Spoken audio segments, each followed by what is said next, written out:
मित्र हो, नमस्कार. मी संजय सोनवणे, नाशिक विकास स्टेजवर. मी आज आपणाशी प्राचीन धर्म आणि त्याचे काही पुरावे आहेत का या संदर्भात आपणाशी संवाद साधणार आहे. आपण पाहिलं की मानव जमातीचा जो इतिहास आहे तो पृथ्वीच्या वयाच्या मानाने फार अलीकडचा इतिहास आहे. म्हणजे मनुष्य या पृथ्वी तलावर फार अलीकडचा जीव आहे. आधी होमो इरेक्टस होते, त्याच्या आधी अनेक होमिनिस कोट्यावधी वर्षापासून वावरत आलेले आहेत. काही लाख वर्षापूर्वीपर्यंत नेंडरथल पृथ्वी तलावर अवतरले. पृथ्वी तलावर ते अवतरले, ते 40,000 वर्षापूर्वी जवळपास नष्टही झाले. परंतु त्यांची जी काही दफनं मिळाली, त्यांची हत्यारं मिळाली, त्यांच्या काही वस्तीस्थानं गुफा वगैरे मिळाल्या, त्याच्यावरनं एक लक्षात येतं की नेंडरथल माणसाचा सुद्धा कोणता तरी धर्म होता, काहीतरी धार्मिक कल्पना होत्या. मृत्यूनंतरचं जीवन कसं आहे या संदर्भात त्या ज्या प्रकारे दफनं केली गेलेली आहे, त्याच्याबरोबर ज्या वस्तू काढलेल्या आहेत, त्याला लाडक्या असणाऱ्या प्राणी सुद्धा काढले गेलेले आहेत, त्यावरून लक्षात येतं की त्याचं परलोक जीवनाबद्दल काहीतरी नेंडरथल माणसाची कल्पना होती. त्यानंतर होमोसेपियन ही प्रजाती अत्यंत स्वतंत्रपणे अस्तित्वात आली. म्हणजे जे आपल्या आजच्या मानवाचे पूर्वज, आपल्या आजच्या मानवाच्या पूर्वजांमध्ये नेंडरथल माणसाशी थोडंसं इंटरब्रिडिंग झालं. आज जर आपण पृथ्वी तलावरची जी माणसं पाहिली तर आपल्या लक्षात येईल की किमान 2% का होईना त्याची डीएनए नेंडरथल माणसाचे आजच्या मनुष्यामध्ये आजही अस्तित्वात आहे. तसं पाहिलं तर नेंडरथल माणूस आणि होमोसेपियन माणूस यांच्यात तसा दिसण्यामध्ये फार मोठा फरक नव्हता. उलट तो आपल्या होमोसेपियनपेक्षा बलिष्ठ होता, कल्पकही होता. त्याने हत्यारं शोधली, निवारे कसे बांधायला शिकले, अग्नीचा शोध लावला. हे सगळं असं असूनही त्याची काही चित्रकलाही आपल्याला आज सुदैवाने उपलब्ध आहे. त्याच्यावर लक्षात आहे की त्यात बुद्धिमानही होता. परंतु शेवटचं हिमयुग झाल्यानंतर काही कारणामुळे होमोसेपियन हळूहळू नष्ट झाला. त्याचं थोडंफार होमोसेपियनशी इंटरब्रिडिंगही झालं, म्हणजे संकरही झाला. आणि त्यातनं आजचा जो माणूस आहे हा किमान 2% त्याचं जनुक जीन्स आपल्या शरीरामध्ये आजही आपण वागवतोय. तर धर्म ही जी संकल्पना आहे, ही संकल्पना आपल्याला जशी वाटते तशी ती एवढी आधुनिक नाही आहे. ती पुरातन आहे. लाखो वर्ष त्याचा इतिहास मागे जातो. त्या धर्मकल्पनांमध्येही उत्क्रांती होत गेलेली आहे, दैवत कल्पनातही उत्क्रांती होत गेलेली आहे. आणि माणसाने ज्या पुराकथा बनवल्या, त्या देवी देवतांबद्दलच्या ज्या कथा बनवल्या, त्या सुद्धा त्याची सुरुवात सुद्धा अत्यंत आदिम स्वरूपाची आहे. त्याचे काही अवशेष आजच्या पुराण कथांमध्ये आहेत, पण ते अवशेष आहेत. त्या जशाच्या तशा ज्या पूर्वी प्राचीन काळी म्हणजे लाखो वर्षापूर्वी होत्या तशाच तशा त्या राहिलेल्या नाहीयेत. कारण मानवी जीवनामध्ये एवढी स्थित्यंतर झालीत, हवामानामध्ये एवढे वादळी बदल झालेले आहेत. म्हणजे 72,000 वर्षांपूर्वी जो काही ज्वालामुखीचे विस्फोट झाले, त्याच्यामध्ये सुद्धा आपण टोपाचा ज्वालामुखी म्हणतो आपण त्याचा सुद्धा मानवी जीवनावर परिणाम झाला. समुद्राची पातळी वाढलेली आहे, समुद्राची पातळी घटलेली आहे, तापमान वाढलेलं आहे, तापमान घटलेलं आहे. त्यानंतर पाऊस वाढलेला आहे, अचानक दुष्काळी वर्ष सुद्धा सुरू झालेली आहेत. म्हणजे या सर्वांचा परिणाम मानवावर होत गेलेला आहे. याची प्रतीकांमधनं आपण त्याचा इतिहास शोधू शकतो. त्याने ज्या जीवनशैली बदलल्या, समाज व्यवस्था बदलल्या, त्यातनं सुद्धा आपण त्याचे अंदाज बांधू शकतो. मनुष्य आधी टोळी जीवनात होता. तो टोळ्या बनवून का राहायचा, त्याला समाजाची गरज का भासायची, याचं कारण माणसाची दुर्बलता. एकटा माणूस जगण्यासाठी तसा अक्षम आजही आहे आणि त्या काळात होताच होता. कारण माणसांची संख्या मुळात पृथ्वी तलावर काही हजार लाखांमध्ये संख्या होती. आणि हे पृथ्वी एवढी विशाल, त्यातले प्राणी, त्यातले काही सुष्ट प्राणी, काही माणसांवर हल्ले करणारे प्राणी, काही विषारी प्राणी, वादळ, हिमप्रपात, या ज्या ज्वालामुखी, हे जे प्रकार होत होते, त्यामुळे मानवी जीवनावर एक अनिश्चिततेचं एक भीषण असं सावट होतं. त्या भयाच्या सावटात त्याला नेहमी प्रतिक्षण जगावं लागलं. म्हणून त्याने पहिली समाज व्यवस्था बनवली. म्हणजे टोळी हा सुद्धा एक समाज आहे. म्हणजे भले एका रक्ताची ती टोळ्या असायच्या शक्यतो त्याही, कारण कधी कधी दुसऱ्या टोळीला लढवून गुलाम केलं तर ते गुलामही सामील व्हायचे टोळीमध्ये. टोळीची संख्या वाढायची, कमी व्हायची. जर हल्ला झाला, माणसं मारली गेली किंवा रोगांची साथ आली, त्यात माणसं मारली गेली, तर संख्या अक्षरशः घटायची. काही टोळ्या इतिहासाच्या पटावरनं नष्ट झालेल्या आहेत, हे आपण पाहतो. या सगळ्याचे पडसाद मानवी मनावर पडत होते, कारण माणूस हा तो विचार करतो, कारण तो अलौकिक प्राणी आहे. तो विचार करतो, तो कल्पना करतो, तो बोलतो, त्याला भाषा आहे, त्याचं स्वरयंत्र प्रगत आहे. त्यामुळे तो अनेक आवाज काढू शकतो. तो भाषा त्याच्यामुळे हळूहळू त्याच्यामध्ये उत्क्रांत झाली, त्याचा विस्फोट झाला. आणि जसजसे त्याला नवीन नवीन शोध लागत गेले किंवा नवीन नवीन परिसराच्या शोधामध्ये तो गेला, त्यावेळेस त्याचा शब्द संग्रह वाढत गेला, त्याचा पुराकथांचा संग्रहही वाढत गेला, आणि त्याच्या देवी देवता या कालोगामध्ये बदलत सुद्धा गेल्याचं आपल्याला दिसतं. हे देवी देवता ही संकल्पना माणसाच्या मनात का आली? लक्षात घ्या. एक तर जन्म हे कारण होतं, आणि दुसरं म्हणजे मृत्यू, आणि या मधल्या काळातली प्रतिक्षण त्याला जाणवणारी अनिश्चितता, की पुढच्या क्षणी काय होईल, आज शिकार मिळेल की नाही मिळेल, आज वादळी पाऊस पडणार आहे की पडणार नाही, ज्वालामुखी फुटणार आहे की फुटणार नाही. अशा स्वरूपाच्या अनिश्चिततेच्या सावटाखाली जगत असताना मग त्याने अशी कल्पना करायला सुरुवात केली की आपल्यापेक्षाही शक्तिशाली, सुपरनॅचरल अशी शक्ती या विश्वामध्ये असली पाहिजे, जी सृष्टी असू शकेल, ती दुष्टही असू शकेल, आणि तिच्यात अलौकिक अशा शक्ती त्यांच्यामध्ये असल्या पाहिजेत. मग जे चांगली शक्ती असणारे किंवा मदत करणारे जे आहेत ते त्याचे देव बनले, आणि ज्या शक्ती त्याच्यासाठी घातक होत्या, विघातक होत्या, ते त्याचे शत्रू बनले, ते त्याचे सैतान बनले, आणि त्याने त्याचा निषेध करायला सुरुवात केली. परंतु ज्याप्रमाणे दैवत पूजा सुरू होती, तशी ही असुर पूजा किंवा ज्याला आपण दुष्ट शक्तींची पूजा सुद्धा सुरू राहिली. कारण दुष्ट शक्तींना जर प्रसन्न केलं तर त्या माझ्याबद्दल तरी दुष्ट होणार नाहीत किंवा आपल्या टोळीबद्दल तरी दुष्ट होणार नाहीत, अशा स्वरूपाची एक आदिम भावना होती. आणि धार्मिक कल्पनांचा हा उदय अशा रीतीने प्राचीन काळामध्ये झाला. हे जगभर घडलं. हे फक्त भारतात घडलं किंवा आशिया खंडात घडलं असं नाही. ते अमेरिकेत घडलं, आफ्रिकेत घडलं, भारतात घडलं, चीनमध्ये घडलं, जपानमध्ये घडलं. म्हणजे दूर दूरच्या जे बेटं, जावा, सुमात्रा, ही जी छोटी छोटी बेटं आहेत, श्रीलंका आहे, तिथे आहेत, हे सगळीकडे घडत गेलं. कारण माणसाच्या काही प्रवृत्ती या जगभर समान नाहीत. कारण आपला होमोसेपियन या प्रजातीशी आपण निगडीत आहोत. त्यामुळे कुठेतरी एक भावनिक किंवा वैचारिक एक किंवा विचार करण्याची पद्धत यावर त्या नाळेचा प्रभाव पडत असतो, त्या जेनेटिक्सचा हा प्रभाव पडतो, आणि त्यातनं ज्या काही कल्पना सृजन होतं ज्या कल्पनांचं, त्या कल्पनांमध्ये साधर्म्य आढळतात.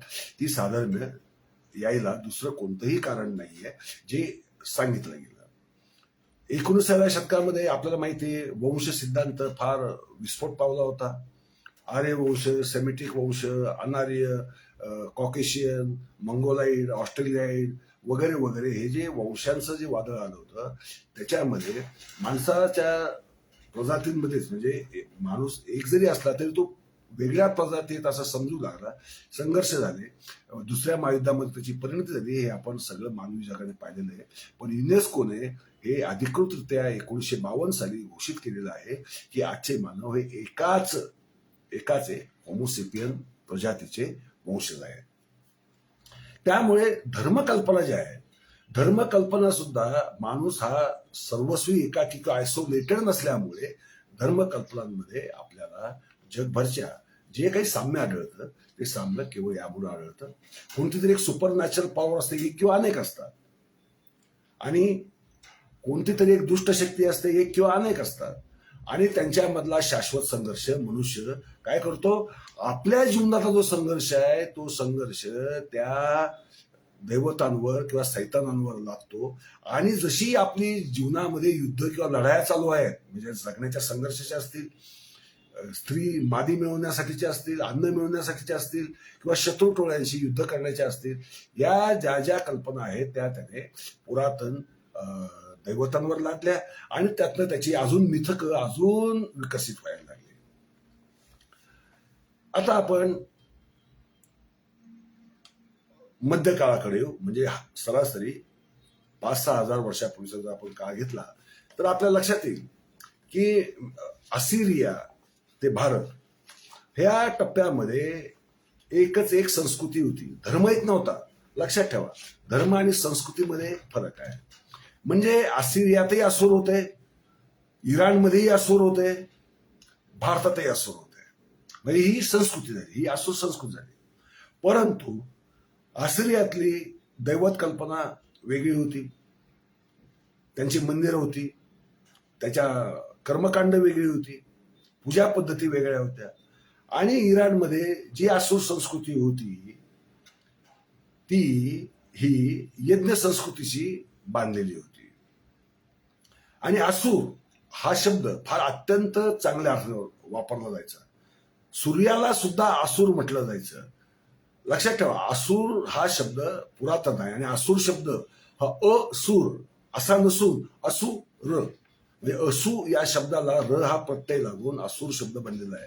असू म्हणजे प्राणवान, वीर्यवान, प्रकाशमान, सूर्यासारखा तेजस्वी किंवा सूर्यच, प्रत्यक्ष सूर्य असलेला, या अर्थाने र आहे. म्हणजे असुर हा शब्द हा अत्यंत चांगला होता, कारण असुर संस्कृतीच होती. फार कशाला, असुरांना ज्यांनी बदनाम केलं त्या वैदिकांच्या सुरुवातीच्या काळातल्या दैवतांना असुर असंच म्हटलं गेले.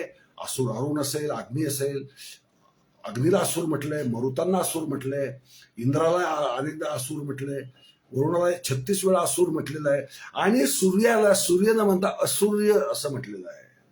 लक्षात ठेवा, असुर आधीचे होते आणि देव नंतरचे, अशी कल्पना ज्यावेळेस देव ही संकल्पना वैदिक लोकांनी विकसित केली त्यावेळेस असुर मागे पडले. त्यांच्या दृष्टीने ते दुष्ट झाले आणि सूर म्हणजे देव हे पवित्र झाले, सर्जक झाले आणि एक वेगळी शक्ती म्हणून ते उदयाला आले.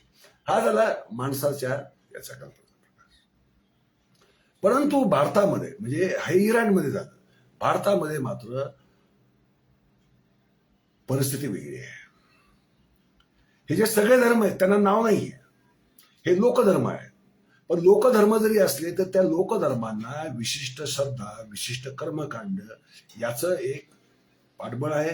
कारण ते पाठबळाशिवाय त्या समाजाला एकत्र राहणं, एकत्र टिकणं हे अशक्य आहे. समजा मी यज्ञ करत नाही, तू असुर आहेस किंवा तू अनार्य आहेस, अशा स्वरूपाने जे एकेकाळी आर्य असणारे, आर्य म्हणून मानले गेलेले तुरूंसारखी टोळी ही दाशराज्ञ युद्धामध्ये अनार्य ठरलेली. त्यांना अनार्य म्हणून, अयजू म्हणून, का ते यज्ञ करत नाही म्हणून अयजू असं त्यांना ठरवलं गेलेलं आहे. हे ऋग्वेदाचा प्रभाव आहे.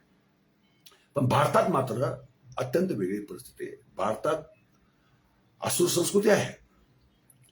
असुरांनी बलशाली साम्राज्य स्थापन केलेली आहे.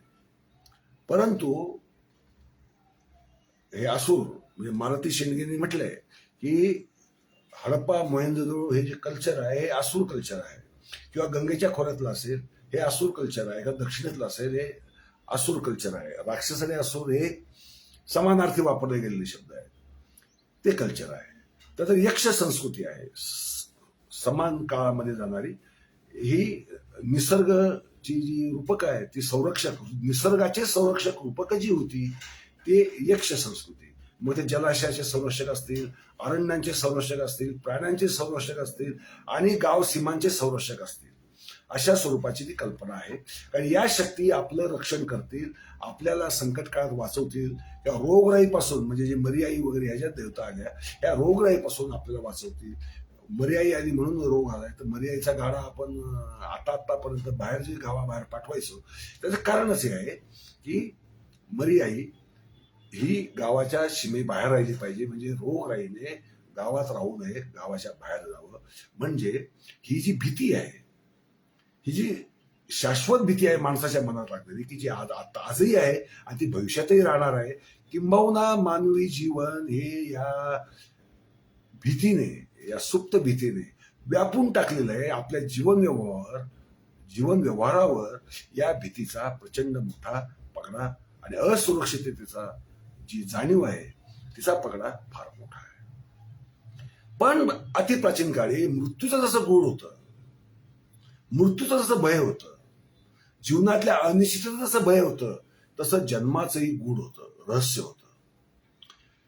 त्यामुळे मातृदेवता हा संप्रदाय काही भागांमध्ये उदयाला, त्यातला भारत हा पुराव्यानिशी जगातला सर्वात प्राचीन भाग ठरलेला आहे. आजही आपण मातृदेवतांची पूजा करतो. ती आपण किमान 11,000 वर्षापासून करत आलोय असा पुरावा अलीकडेच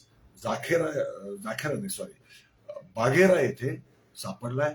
सोन नदीचं खोरं जे मध्य प्रदेशात आहे, सिद्धी नावाचा जिल्हा आहे, त्या सोन नदीच्या खोऱ्यामध्ये आपल्याला काय सापडलं? जोनाथन मार्क केनोयर वैद्य या पुरातत्व शास्त्रज्ञांनी उत्खनन केलं. तेथे त्यांना चक्क मातृपूजेचे पुरावे उत्खननात मिळाले. म्हणजे चौथरे बनवले गोलाकार आणि त्याच्यावर योनी सूचक त्रिकोणी पाषाण कोरलेले पाषाण आतमध्ये संपूर्ण, आणि त्याला रंगही लालसर रंग दिलेले, लालसर पिवळे असे रंग दिलेले असे अवशेष मिळाले. ते आहेत 11,000 वर्ष जुने. म्हणजे 11,000 वर्षापूर्वी सुद्धा भारतामध्ये मातृपूजा किंवा योनी पूजा सुरू झाली होती, किंवा ज्याला आपण शाक्त म्हणतो किंवा शक्ती म्हणतो, शक्तीपूजा म्हणतो, ती सुरू झाली. असं अगदी इंडिया टुडे मध्ये सुद्धा किंवा टाइम्स ऑफ इंडियामध्ये किंवा हिंदूमध्ये सुद्धा त्याचे जे रिपोर्ट आले त्याच्यामधनं हे सिद्ध होतं की 11,000 वर्षापूर्वी ही पूजा प्रचलित होती, उपयोगात होती, आणि ती आजही चालू आहे. याचे पुरावे आपल्याला त्याच खोऱ्यामध्ये आजही मिळालेत. कारण तशाच प्रकारच्या आकृत्या ज्या 11,000 वर्षापूर्वीचे लोक वापरत होते पूजेसाठी, त्या खास बनवलेल्या, कोरून बनवलेल्या, रंगवलेल्या आणि चौथऱ्यावर ठेवलेल्या आणि त्याच्या सोबत देवता ठेवलेल्या अशा मिळालेल्या आहे. आणि ज्यावेळेस या पुरातत्व खात्याच्या लोकांनी आसपास गावात चौकशी केली, तिथे बैगा आणि कोल हे आदिवासी जमाती सोन नदीच्या खोऱ्यात आजही राहतात. त्या लोकांनी सांगितलं की ह्या आमच्या वाडी वस्त्यांवर या तुम्हाला तिथे अशाच पद्धतीने चौथऱ्यावर ठेवून गोलाकार आजही आम्ही पुजतो. आणि त्यांना माई म्हणतो. काय म्हणतो? माई हा शब्द आहे. माई म्हणजे हा मातृपूजा निदर्शक शब्द आहे. आणि आदिवासी आजही ती पूजा करतात. आणि सर्व हिंदू, वैदिक सोडून हिंदू आहे ते योनी पूजा, मातृपूजा या देवींच्या स्वरूपात किंवा शक्तीच्या स्वरूपात किंवा पार्वतीच्या स्वरूपात किंवा उमेच्या स्वरूपात या आजही देशभर करत आहेत. हे आणि त्याचं आदिम लक्षण कसं होतं, आदिम स्वरूप कसं होतं ते आपल्याला वाघेरा येथे सापडलेल्या अवशेषावरनं आपल्या लक्षात येतं. त्याच्याबरोबर छोट्या छोट्या 6 प्रतिमा सापडलेल्या आहेत. म्हणजे योनी प्रतिमेसोबतच 6 प्रतिमा सापडल्यात वेगवेगळ्या. आणि त्या देवींना अंगारी देवी असं म्हटलं जातं. आजही लोककथा, लोकगीतं याच्या रेलचेलीमध्ये या देवींची आळवणी केलेली, पूजा केलेली, प्रार्थना केलेली आपल्याला आढळून येतो. म्हणजे जननाची ही जी क्रिया आहे त्याच्यामध्ये ते गूढ कुतूहल होतं.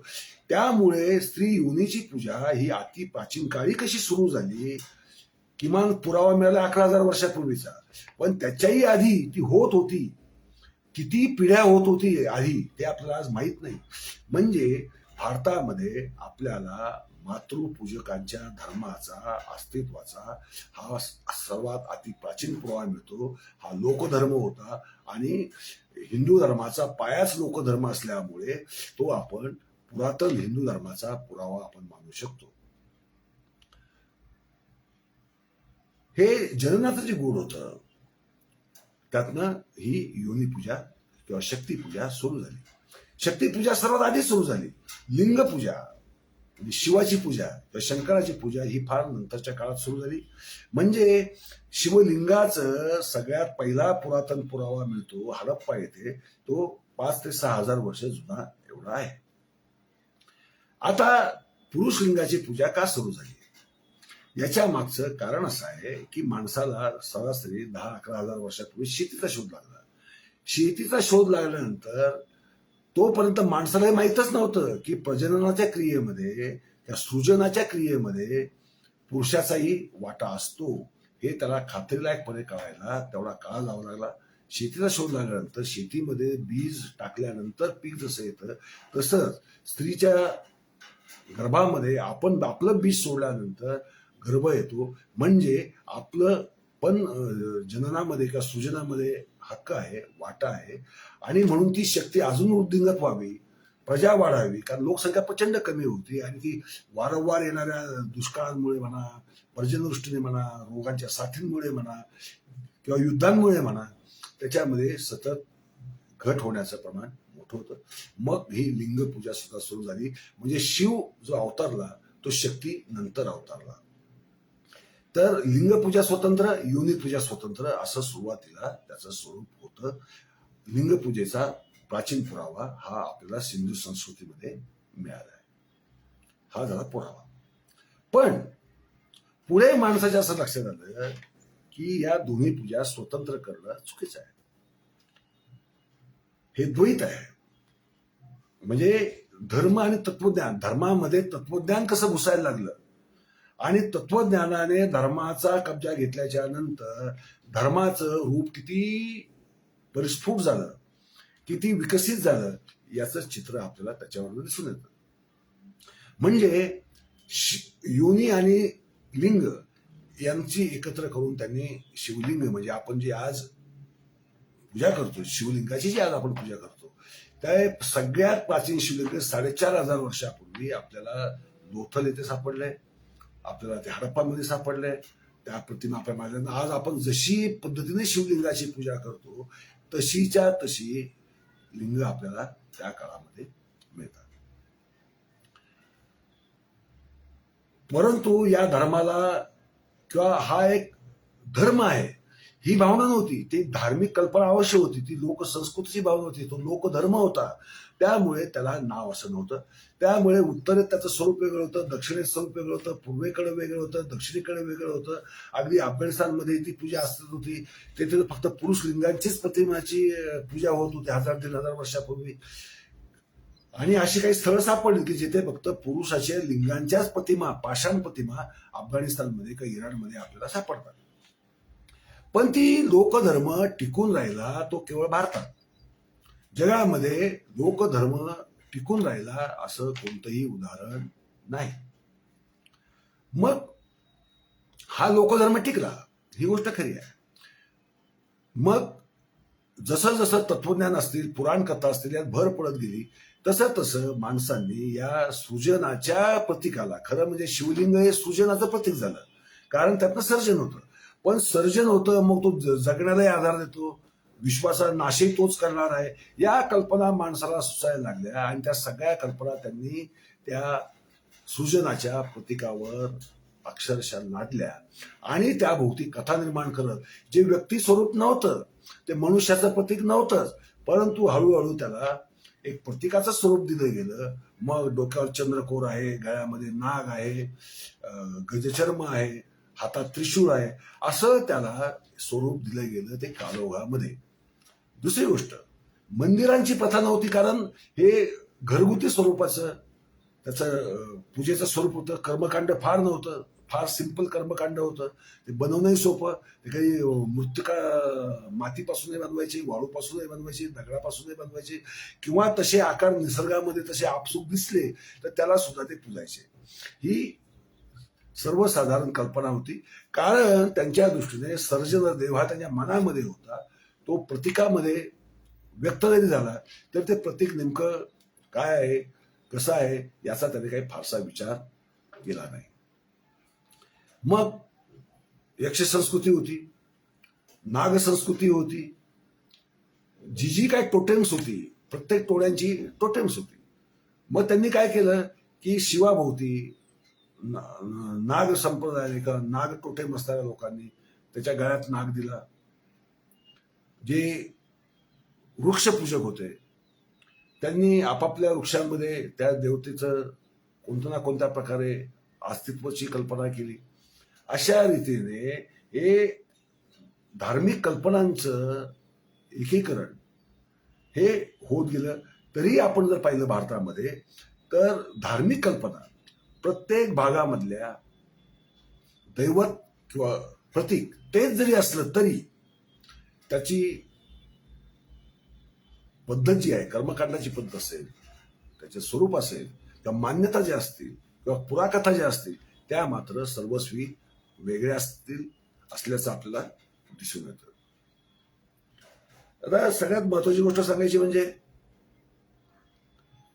हे कर्मकांडात्मक स्वरूप असताना हे सामुदायिक होतं किंवा व्यक्तिगत जरी असलं तरी सर्वच त्या गोष्टीची पूजा करतायत. मीही करतोय, म्हणजे आमच्यामध्ये काहीतरी एक बंधुभाव आहे. म्हणजे समाज व्यवस्था टिकायला किंवा सांस्कृतिक ऐक्य टिकायला जरी भाषिक फरक असला, खाण्यापिण्याच्या पद्धतीत फरक असला तरी सुद्धा एक सांस्कृतिक ऐक्याची कल्पना या भारतीय उपखंडामध्ये जन्माला आली. परंतु काही विचारवंताच्या दृष्टीने ते पुरेसं नव्हतं.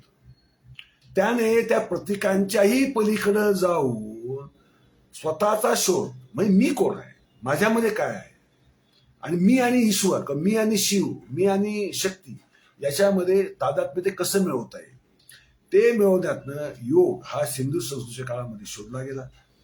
आणि त्या योगाचीच वाट धरत एक संस्कृती भारतामध्ये उदयाला आली.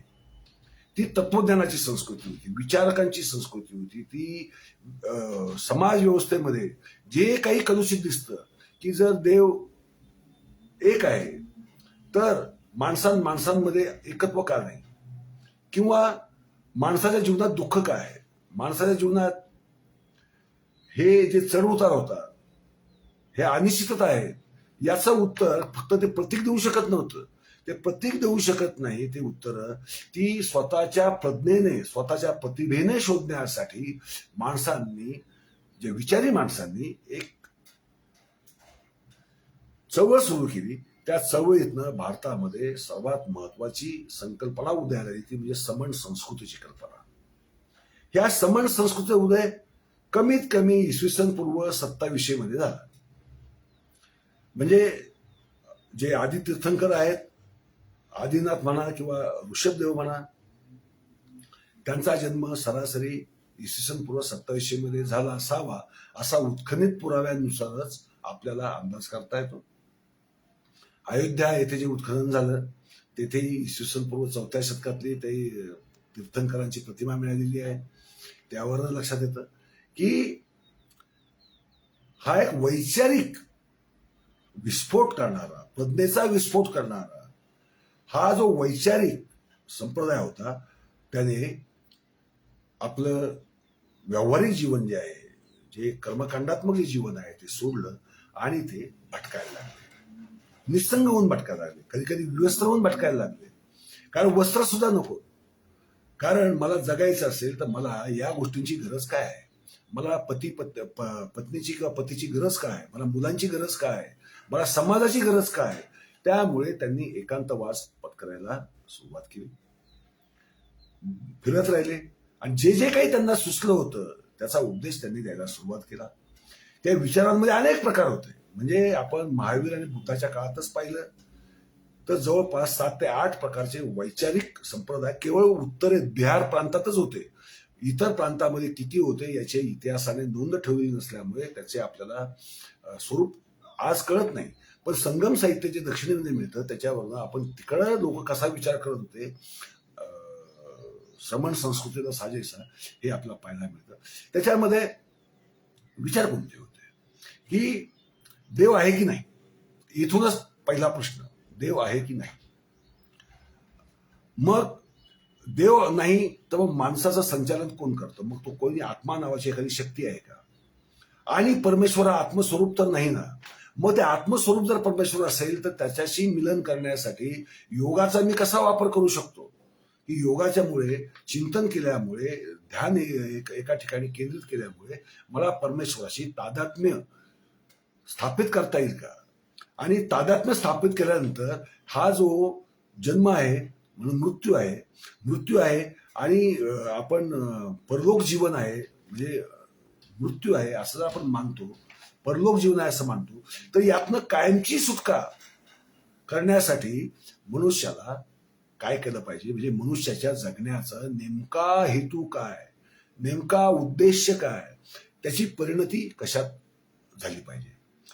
परंतु या प्रश्नाची उत्तरं प्रत्येक विचारवंताने वेगवेगळ्या पद्धतीने शोधली. कोणी म्हटलं की कर्म करा, कोणी म्हटलं की कर्म त्याग केल्यामुळेच मोक्ष मिळेल, कोणी सांगितलं फक्त एकांत साधना करा, पायावर उभे राहा, हातावर उभे राहा, डोक्यावर उभे राहा आणि साधना करा, किंवा उपाशी राहा, उपोषण करा, उपवास करा, तप करा, व्रत करा, त्यातनं ती मिळू शकेल.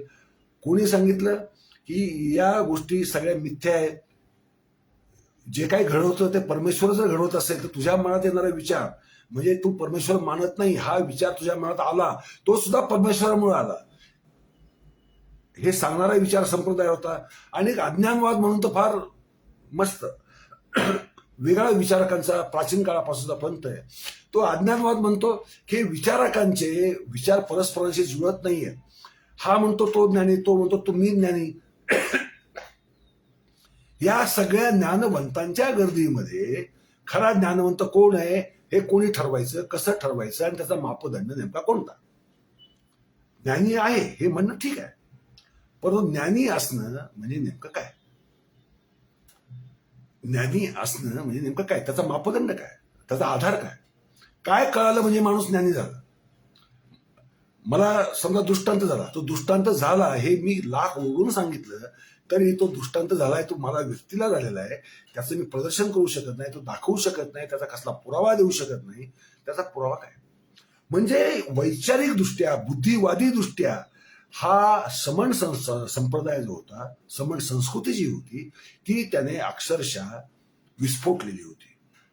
या समण संस्कृतीने समण, आता काही लोक श्रमण म्हणतात, हे संस्कृतीकरण झालं. संस्कृतचा उदय नव्हता. समण या शब्दाचा अर्थ आहे की सर्व काही समान मानणारा, म्हणजे जीवांना सुद्धा समान मानणारा, निसर्गाला आणि आपल्याला समान मानणारा, किंवा सर्व मानव जातीला समान मानणारा जो विचारक आहे तो समण. चार्वाक संप्रदाय त्याच काळात उदयाला आला. चार्वाकांनी तर सगळंच नाकारलं, की पुनर्जन्म नाकारला, मोक्ष नाकारला, जे व्यावहारिक गोष्टी आहेत ही गोष्टी मात्र स्वीकारल्या. आणि त्याची सुद्धा विचारांची एक फार मोठी परिणती झाली. त्या चार्वाक संप्रदाय म्हणतात किंवा लोकायत संप्रदाय म्हणतात. आणि त्याचे विरोधकही केवळ वैदिक नव्हते, वैदिक नंतर आले, पण ते वैदिकांनीच त्याचा विरोध केला अशाचा भाग नाही. त्याचा विरोध इतर विचारकांनी केला. ते आपापसात वैचारिक संघर्ष करत राहिले. त्यामुळे त्यांचा प्रज्ञा, त्यांना कोणता एक दृष्टांत झाला, कुठेतरी बसले झाडाखाली दृष्टांत झाला आणि परमेश्वर त्यांच्याशी बोलला आणि मग आज्ञा द्यायला गेला, जसं झरतुष्ट्राला द्यायला गेला. सगळ्यात पहिल्यांदा व्यक्तीचे निर्माण केला धर्म भूतलावर उदयाला आला तो झरतुष्ट्र हा पहिला माणूस. त्यानंतर तो उदयाला सेमेटिक जे धर्म ज्यांना आपण म्हणतो, ज्यांना आपण ज्यू धर्म असेल, इस्लाम असेल, ख्रिश्चन असेल, हे धर्म म्हणू, हे व्यक्तिवादी धर्म, व्यक्तीने निर्माण केलेले धर्म. त्याआधी ज्यू लोकांनी जुडाइझम स्थापन करण्याच्या आधी जो त्या प्रांतातील, कोन्यान प्रांतातील लोकांचा धर्म कोणता होता, ते बहुदैवतवादी होते, निसर्गालाच पूजत होते आणि तो एका अर्थाने लोकधर्म होता. पण तो लोकधर्म नष्ट झाला. भारतातला लोकधर्म मात्र नष्ट झाला नाही. तसा समण संस्कृती नष्ट झाली नाही. समण संस्कृती सुद्धा वैचारिक दृष्ट्या, बौद्धिक दृष्ट्या प्रगल्भ हो, अत्यंत सूक्ष्म विचार करत प्रत्येक गोष्टीचा सत्यावरचा विचार असेल, असत्यावरचा विचार असेल, हो आणि नाही यातला विचार असेल, प्रकाश आणि अंधार यातला विचार असेल, परमेश्वर आणि अनात्मा याचा विचार असेल, सृष्टीला कोणी निर्माता आहे की नाही. आता उदाहरणार्थ भगवान बुद्ध त्याबद्दल बोलतच नाहीत, त्यांचं म्हणणं असं आहे की त्याचा विचार करून उपयोग काय, असेल किंवा नसेल, म्हणजे असं ते एक उत्तर देतात. जैनांचं म्हणणं असं आहे की सृष्टीला निर्माता असू शकत नाही, सृष्टी जशी होती आणि तशीच अनादीच राहणार आहे. सृष्टीला निर्माता नाही, सृष्टीला निर्माता असण्याची गरज नाही. परंतु लोकसंस्कृतीची मान्यता आहे की सृष्टीचा निर्माताही शिव आहे, पालनकर्ताही शिव आहे आणि एके दिवशी तो सृष्टीचा संहार करणार आहे. ही कल्पना त्याच्या मनात कशी आली? जन्म, सृष्टीचा जन्म, सृष्टीचं जीवन आणि सृष्टीचा मृत्यू. कारण त्याने आपल्या मानवी जीवनातले जे प्रत्यक्ष अनुभव आहेत ते त्याने आपल्या दैवत कल्पनेवर लादले. मनुष्याला जन्म आहे म्हणजे सृष्टीला जन्म असला पाहिजे. मग सृष्टीला जन्म असेल तर मग तो तेवढ्याच महान शक्ती निर्माण केला पाहिजे. आणि महान शक्ती कोणती? महान शक्ती म्हणजे ही जी प्रतिकात्मक, लिंगात्मक म्हणजे योनी आणि लिंग यातली जी प्रतिकाची एकात्मता आहे त्यातनं सृष्टीचा जन्म झाला असणार. तोच जीवन आपण चालवतो सर्व माणसांचं आणि प्रलयही तोच करणार आणि या विश्वाचा नाश करणार. पण त्याला मात्र कधीही मृत्यू नसणार, शिवाला आणि शक्तीला कधीही मृत्यू नसणार, अशा स्वरूपाची ही कल्पना होती. श्रमण संस्कृती समांतर चालू असताना सरासरी इसवी सन पूर्व 1000च्या आसपास वैदिक लोक भारतात आले अफगाणिस्तानमधनं. ते येताना बरोबर यज्ञ संस्कृती घेऊन आले. वैदिकांना आत्मा, मोक्ष, ब्रह्मचर्य, संन्यास या संकल्पना त्यांना शिवल्याही नव्हत्या, त्या माहीतच नव्हत्या, वेदांमध्ये त्याचा उल्लेखच नाही. पण भारतात आल्यानंतर त्यांनी हा जो वैचारिक स्फोट पाहिला श्रमण संस्कृतीचा, तर त्यामुळे त्यांना एक तर काही विचारांना विरोध करावा लागला आणि काही विचार नाईलाजाने का होईना स्वीकारावे लागले, कारण त्यांना इथे राहायचं होतं किंवा त्यांना ते पटलेही असते. तीही शक्यता आहे, कारण ऋग्वेदाचं 10वं मंडल जे आहे ते इथे आल्यानंतर लिहिलं गेलं. त्याच्यामध्ये आपल्याला इथल्या संस्कृतीच्या खुणा, त्याची चिन्ह दिसतात. व्रात्यांबद्दल असतील, त्या केशींबद्दल असतील, शमणांबद्दल असतील, यतींबद्दल असतील, मुनींबद्दल असतील. कारण मुनी ही संकल्पना ही वैदिक संकल्पना नाही, मुनी ही संकल्पना पूर्णतया श्रमण संस्कृतीतनं आलेली संकल्पना आहे. हे आपण सगळं पाहिलं की आपण बुद्ध काळ आणि महावीरांचा जो इसवी सन पूर्व 6वं शतक हा जो काळ येतो त्या काळात अशी आपण उलटी मांडणी करतो की वैदिक संस्कृतीला विरोध करण्यासाठी या बुद्ध आणि महावीरांच्या धर्माची स्थापना झाली. हे चुकीचं आहे, हे खोटं आहे. हे खोटं अशासाठी आहे की आपण जर प्राचीन त्रिपिटकांची मूळ आवृत्ती पाहिली आणि आगम साहित्य असेल किंवा अंग साहित्य असेल किंवा पूर्व असतील त्याचे जे आज अवशेष उरलेले जे आहेत ते जर आपण पाहिले तर आपल्या लक्षात येईल की ही म्हणजे याच देशात प्राचीन काळापासून लोकसंस्कृतीतल्या लोकांनी, लोकधर्म पाळणाऱ्या लोकांनी केलेला एक वैचारिक चळवळीचा तो उद्रेक होता, तो उद्गार होता. आणि मानवी जीवन हे जास्तीत जास्त सुखकर होण्यासाठी आपण काय स्वीकारलं पाहिजे आणि काय नाकारलं पाहिजे याचा वैचारिक संघर्ष ते सातत्याने करत होते. त्याचा वैदिकांशी किंवा वेदांशी काळ इतका संबंध नव्हता, हे आपण लक्षात घेऊया. ओंग हॉस्ट नावाचा पाश्चात्य विद्वान आहे, त्याने ते सिद्धच करून दाखवलेले सगळे पुराव्यानिशी, त्याने पुराव्यानिशी सिद्ध करून दाखवले की वैदिक संस्कृती आणि ही जी श्रमण संस्कृती म्हणजे जैन बौद्धांची जी संस्कृती आहे किंवा आजीवकांची जी संस्कृती आहे तिचा गाडी इतका संबंध नाही.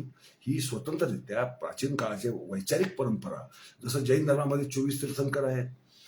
आदिनाथांनी, ऋषभनाथांनी सुरुवात केली, पहिली पायरी गाठली, नंतर 23 महावीरांपर्यंत 23 तीर्थंकर होऊन गेले. तशीच परंपरा बुद्धांची सांगितली जाते.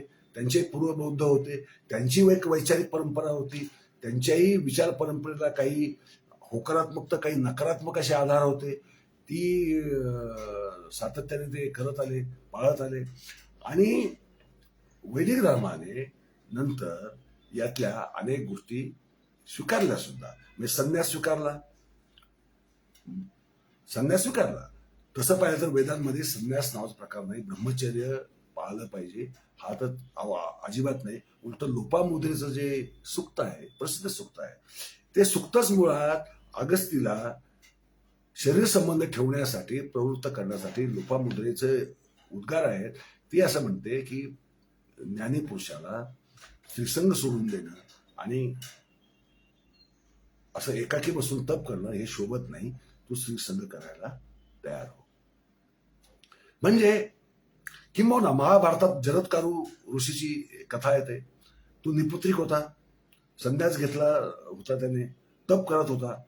तर एका झाडाला उलटा लटकून तप करत असताना त्याच्या लक्षात आलं की चारी बाजूनी आपले पूर्वज आपल्याला घेऊन वर उभे आहेत आणि ते त्याला म्हणतात की बाळा, तू जर लग्न केलं नाही, तू जर पुत्र प्रसवला नाहीस तर आम्हाला सद्गती मिळेल कशी? मिळणार नाही. मग जरत्कारूने त्याच्याच नावाच्या एका नागकन्येशी, जरत्कारू नावाचीच एक नागकन्या होती, नाग हे टोटे मानणारी, म्हणजे नाग म्हणजे प्रत्यक्ष सर्प नव्हे, तिच्याशी लग्न केलं आणि ज्या क्षणी त्याला पुत्र प्राप्त झाली त्या क्षणी त्याने पुन्हा घर सोडून दिलं आणि तो रानावनात देऊन गेला. म्हणजे निपुत्रिकाला परगती नाही, हा सिद्धांत वैदिकांचा सिद्धांत होता. तो नंतर बरेच लोक अंध विश्वासाने पाळत राहिले, तो भाग वेगळा, त्या वादामध्ये आपल्याला जायचं नाहीये. परंतु लक्षात ठेवा, म्हणजे धर्मसंकल्पना एकीकडे लोकधर्म आहे, जो सृष्टीचा जन्म झाला, सृष्टीला मृत्यू आहे हे मानतो. श्रमण तत्वधारा एक तत्वधारा आहे की म्हणजे सृष्टी अनादी आहे, तिचा कोणी निर्माता नाही, जशी होती तशीच ती अनंत काळ राहणार आहे आणि जे काही बदल व्हायचे बदल होत राहतील सृष्टीमध्ये, पृथ्वीमध्ये किंवा विश्वामध्ये, परंतु ते बदल असतील, तो त्याचा मृत्यू नसेल, तो त्याचा जन्मही नसेल, हे सतत चालणारं चक्र आहे. काही विचारकांना वाटलं की मी सृष्टी जन्माला कधी आली, कोणी घातली, याचा विचार करत कशाला बसू, त्यापेक्षा मी आज मानवाला जे दुःख आहे ते दुःख दूर करण्यासाठी प्रयत्न करतो. भगवान बुद्धांनी त्यावरच भर दिला की मला फक्त दुःख दूर करायचं आहे, दुःखांचा नाश करायचा आहे, माणसाला आनंदी शाश्वत आनंदापर्यंत त्याला न्यायचा आहे. अशा स्वरूपाचा तो बुद्धांचा किंवा श्रमण संस्कृतीतल्या विचारकांचा विचार होता. म्हणजे भारतातील धर्माची प्राचीनता आपण बाघेर इथल्या 11,000 वर्षापूर्वी सापडलेल्या युनी प्रतिमेवरनं शोधू शकतो की मातृदेवतेची पूजा हा भारताचा आद्य धर्म होता. त्याच्यामध्ये आस्थागायत बदल झालेला नाही, त्याच्यामध्ये लिंगपूजेचा 5,500 वर्षापूर्वी समावेश झाला आणि शिवलिंग या स्वरूपात एकाकार स्वरूपात आपण त्याची पूजा सुरू केली. नंतर इसवी पूर्व 1000च्या आसपास वैदिक धर्मही भारतात आला आणि वैदिक धर्म आल्यानंतर झालं काय की लोकसंस्कृतीला, लोकधर्माला नाव द्यायची गरज पडत नाही. असिरियाचा धर्म असिरियन धर्म म्हणून ओळखला जातो, इजिप्तचा धर्म इजिप्शियन धर्म म्हणून ओळखला जातो. तसा भारताचा जो धर्म आहे तो भारतीय धर्म म्हणून, आपण तर काही हिंदुस्थानी धर्म म्हणून हिंदू म्हणू. तो धर्म हा लोकधर्म आहे, त्याचा कोणी संस्थापक नाही. प्रत्येक व्यक्ती इष्टदेवता निवडू शकते, पण अंतिम त्याचं स्वरूप हे शिवस्वरूप आहे किंवा सती स्वरूप आहे किंवा शक्ती स्वरूप आहे हे त्याला मनोमन मान्य असतात, तो त्याला त्याचा विरोध नसतो. आणि समण संस्कृतीतनं 3 धर्म उदयाला आले, एक बौद्ध, दुसरा जैन आणि तिसरा आजीवक. आजीवक धर्म 14व्या शतकापर्यंत भारतामध्ये अस्तित्वात होता.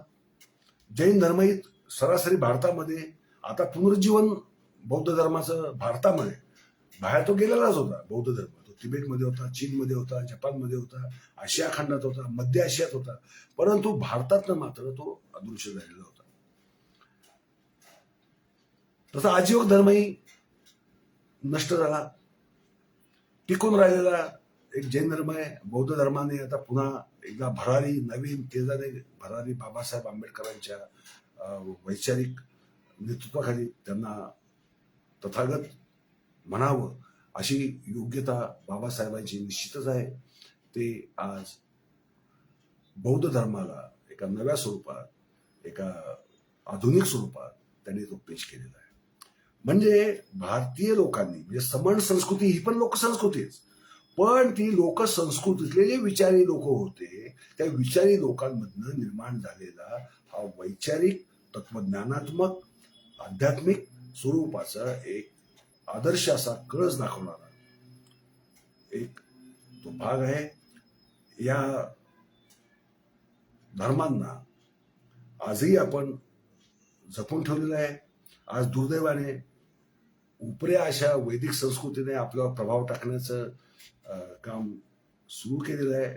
बराच काळ ते चालू आहे. इसवी सन पूर्व 1000 त्यांना यश आलेलं नव्हतं. इसवी सन पूर्व 1000 त्यांना मुळीच यश आलेलं नव्हतं.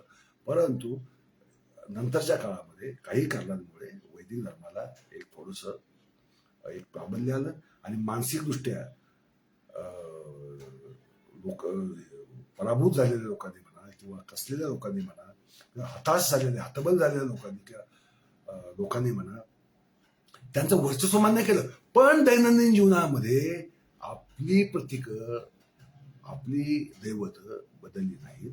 त्यामुळे आस्थागायत टिकून असलेला जगातला, नुसता भारतात नव्हतं, जगातला अतिप्राचीन लोकधर्म जर कोणता असेल तो म्हणजे हिंदू धर्म होय. हे आपण सगळ्यांनी लक्षात घेतलं पाहिजे. आणि लोकधर्मातनं ज्या वैचारिक क्रांत्या झाल्या, लक्षात ठेवा, वैचारिक क्रांत्या, त्या वैचारिक क्रांत्या झाल्या, त्या वैचारिक क्रांतीमधनं जन्माला आलेले बौद्ध आणि जैन आणि आजीवन हे धर्म होत, हे आपण लक्षात ठेवलं पाहिजे. एवढं मी बोलतो. धन्यवाद. नमस्कार.